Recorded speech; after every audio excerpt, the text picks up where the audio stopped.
বন্ধুরা, আপনার টাকা থাকলে আপনি কি করবেন? এইভাবে সুন্দর সুন্দর জমি কিনে রাখবেন। হ্যাঁ, এইরকমের এই যে দেখছেন হোটেল করছে, কিন্তু এই জমি যার তার প্রয়োজন নাই এগুলো ভাড়া টাড়া দেওয়ার জন্য, ওই করে ফালাই রাখছে একদম কুয়াকাটার এই মাথা থেকে ওই মাথা পর্যন্ত।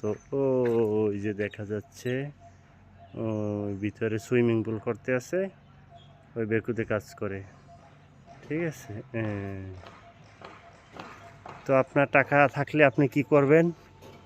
আপনি ব্যাংকে ফালাই না রাইকা এই রকমের কুয়াকাটায় আইসা সুন্দর সুন্দর জমি কিনবেন, জমি ফালাই রাখবেন, টাকা বাড়তে থাকবে। আর ব্যাংকে থুই দেবেন, ব্যাংক মালিক খাইয়া পলাই যাইব। ঠিক আছে, দেখছেন এই অনেক জমি।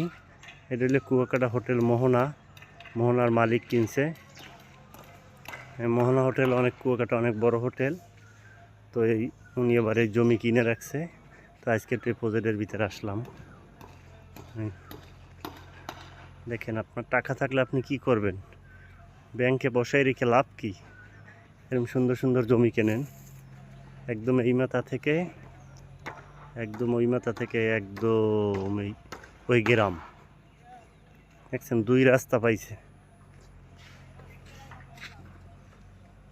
এই যে দেখেন পাশে বড় বড় হোটেল, এই যে একটা করতেছে। কি করবেন আপনি টাকা থাকলে? টাকা ব্যাংকে বসাই রাখলে কাজ হবে না। সুন্দর সুন্দর এভাবে প্লট কিনেন। এই ম্যাক্সিমাম জমি ওনাদের। কি অবস্থা, চলে?